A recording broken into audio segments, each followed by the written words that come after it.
So I mentioned that Argentina often referred to gradualism, and we saw what happened with our neighbors. Do you think the speed of this adjustment you're talking about is satisfactory? The market, the economists are asking for the calculation breakdown because they don't understand where the 10 billion came from, Minister. If you could publish this thing. No. Look, first of all, the main thing we need to satisfy here is society as a whole. I always say I'm not the Minister of Finance to serve a specific sector, whether it's the financial sector, the agricultural sector, or the retail sector. We need to look at the health of the Brazilian economy as a whole and see the improvement in quality of life and well-being of the population. That's why I see it as a good thing that Brazil is no longer on the hunger map. For the first time, we have a municipal human development index in the very high category. And finally, breaking records in the trade balance, having inflation under control, having unemployment at a historic low. That's what gives me a sense of satisfaction. Because I see that even though we still have problems, I've always acknowledged that we've made progress. Great. I said it was the last one, but this will be quick. You didn't answer about the spending growth rate under the fiscal framework from 2.5 to 1.5. Can you confirm it? Yes. No, I'm not going to confirm a number. Again, we're going to establish a path of sustainability with long-term debt reduction. This will become very clear in several interviews and now in the presentation of the PILOA, which is the budget bill that will be delivered to Congress next week. But they do not justify the more scandalous political argument about a general crisis, because there isn't one. First, what we have to do, Naka, remembering that back in 2023, when we presented the primary balance trajectory, we presented the bolder trajectory. And we presented the measures in Congress, even though we voted on some things. Others were not voted on. I'll remind you about the provisional measure on limiting the deemed tax credit, which is a PIS and COFINS benefit that was returned by Congress, and it was expected to bring in 40 billion. We would have achieved results faster. Former Minister Fernando Haddad and I always said, if it were up to us, we would have done it faster. That signal was always there. So much so that there was recognition from the market regarding this. And at this moment, I bring it up again. What are we going to do? What is more believable? That we continue this effort to approve 80 proposals in Congress with respectful dialogue. I have been in talks in Brasilia, anyone who follows life in Brasilia knows, with the House, with the Senate, with the Supreme Court. Yesterday I met with President Vital Durigan at the TCU, discussing 3 or 4 essential points for the country. Tax reform, the use of funds in public policies. This kind of dialogue is very constructive. And we have the Supreme Court has been discussing a precedent to require fiscal responsibility. Congress has not moved forward much on the fiscally damaging agenda that was set to be voted on in the first half of this year. All of this is a good result. We are going to set this aside and go back to denialism and to those who don't want to deliver the measure satisfactorily for the whole country. It's necessary to consider, even though the pace isn't ideal, and I would like to do it at a different pace, for the benefit of society. What we have as a project on the other side is an erosion of trust. It means less credibility.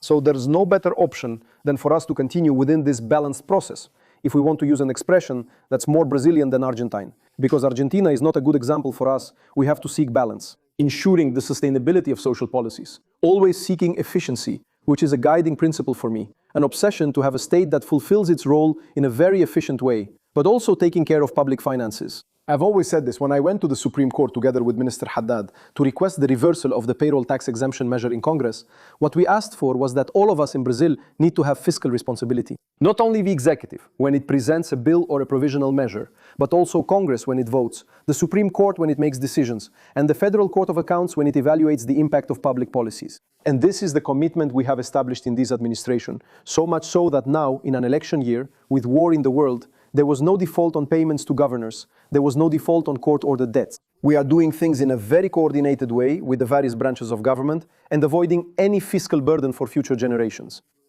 Therefore, I think that considering the plan we have, I recognize that more needs to be done. We have already said this during this administration. The path is correct. We are heading in the right direction. The other side is institutional dismantling and more uncertainty that we will bring to our country in the future. Minister, to wrap up the last question, you say we are on the right path, and even Naka mentions economists who say this. But the issue of pace is no less important. It is fundamental because you have this trajectory we talked about regarding the debt to GDP ratio, about Brazilian debt, Brazilian public indebtedness. And this has an impact on people's lives. It has an impact on monetary policy as a response to this. And people go into debt, the economy becomes stagnant, and you don't create jobs. And there's a whole issue. I'm not talking about the current scenario. I'm saying that depending on this pace, and that's why it's important, we could get to a point, and many people already say it's inevitable, that is much more complex and much more difficult. The political context, Minister, shouldn't change. It could even get worse if the government is re-elected, depending on what comes out of Congress, for example. So that's why I have to keep pressing you, sir. I know you don't want to give details. You said you wouldn't go into details. But I have to keep pressing you. What can still be done? And what do you intend to present that's new? To deal, yes, with this issue of pace, to speed up the response to this fiscal situation. I think, Julia, that we need to have like a plan for the country, that we clearly signal to society as a whole and also to the market, so that it is clear that we will always demand fiscal responsibility. Following a path, Naka mentioned the 10 billion for next year. It will be very clearly laid out. We will present, Minister Bruno Moretti and I will present, maybe at the end of next week, still the budget proposal for next year at a transparent press conference in Brasilia with the slides, and it will be very well demonstrated there. How will this measure that we have just approved, a concrete, specific measure, how will it relieve the pressure on mandatory spending? And in an amount of 10 billion or more for next year, this will be very well presented. We have no difficulty in providing transparency for these matters. And Julia, once again, as far as the Ministry of Finance is concerned, during my administration, we will take care of the economy every day. So as soon as we have the opportunity, have an opening with the National Congress to work, have room with the President to put forward the measures and take care of the Brazilian economy, we will not hesitate at any moment. So, also regarding the pace, the speed, we are ready to act. The war started, we were the first country to put protection measures in place for the population.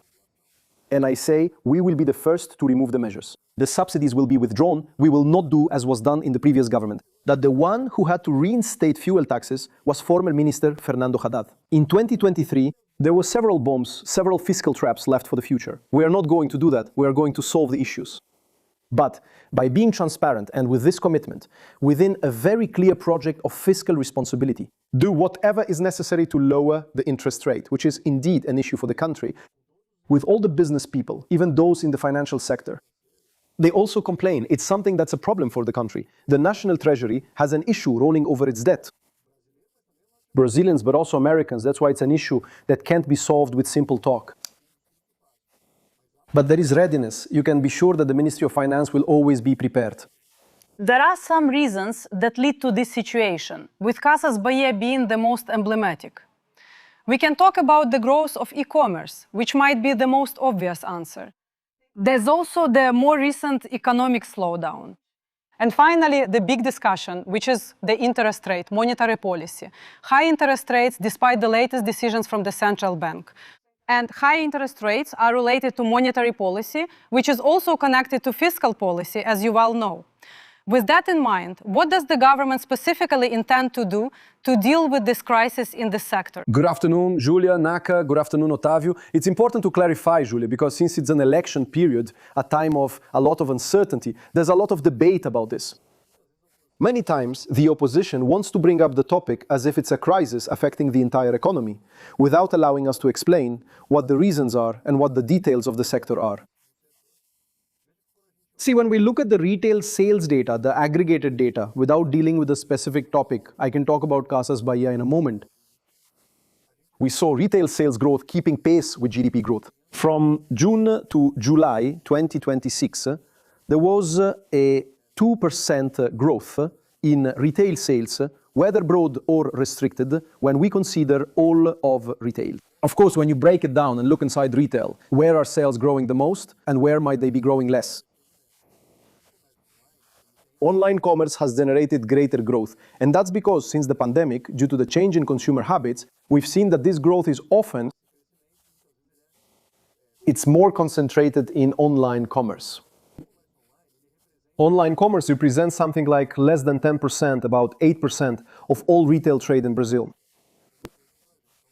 So it has an impact, but retail trade still has significant strength. And just to clarify, when we look at other data, I made a point of researching this to understand the topic we're dealing with now, what the difficulties are in the Casas Bahia case.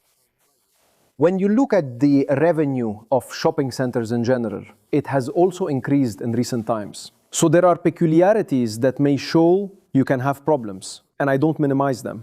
It's tragic for the workers' families. It's a traditional company in Brazil.